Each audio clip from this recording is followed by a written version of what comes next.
kinuha mo to? Hindi, sa kanila yun. Can you show it, Ate Blythe?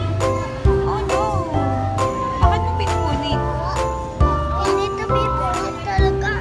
Ah, you need to punit it. Okay. Ang galing naman, ang swerte mo naman. Sabi mo you like Hello Kitty.